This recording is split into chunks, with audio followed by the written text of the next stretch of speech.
A cave on a wild coast. A giant with a single eye set in the middle of its face. It traps a crew of sailors inside, rolls a boulder across the door, and eats them, two at a time. This is the Cyclops, the most famous monster in Homer's Odyssey. For 3,000 years we have called it a fantasy.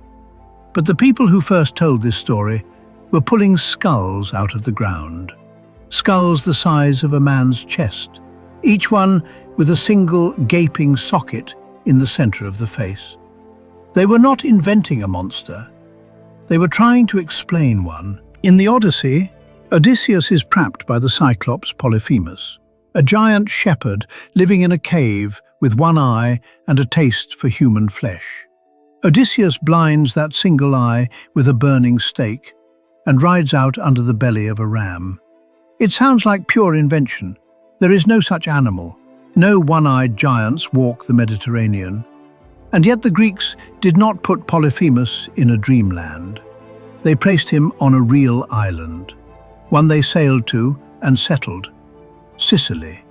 To understand why, you have to look at what was buried underneath it. Sicily has no elephants. It never has, not in any human memory. But go back far enough, past all record, and it did. In the ice ages, elephants reached these islands. Then something strange happened to them. Cut off by the rising sea, with no predators to fear, they shrank. Over thousands of generations, they became dwarf elephants. The smallest stood barely a metre tall, the size of a large dog. And when they died, they left this behind. An elephant skull. Look at the center. That vast opening is not an eye. It is the nasal cavity, where the trunk once attached. The real eyes sit small and low, off to the sides. In a weathered skull, they have usually crumbled away to nothing. What is left is a huge, almost human skull, with one enormous socket dead in the middle of the face. Now stand where a Greek shepherd stood 3,000 years ago. You have never seen an elephant. No one alive has. And this washes out of a sea cliff after a storm. What do you conclude? That giants with a single eye once walked this island, and that their bones are still in the ground beneath you. This is not our guess. We know the Greeks found bones like these because they wrote it down. They dug up giant skeletons and carried them into their temples. They believed they were the bones of heroes and of giants. The traveller Pausanias saw such bones on display. He wrote that they were, quote, too big for those of a human being. An entire ancient world, convinced it was living on the graves of giants. It took a modern eye to join the two halves.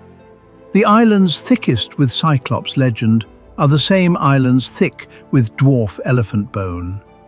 And to anyone who had never seen an elephant, this skull is simply the face of a one-eyed giant. The Greeks were not fantasists.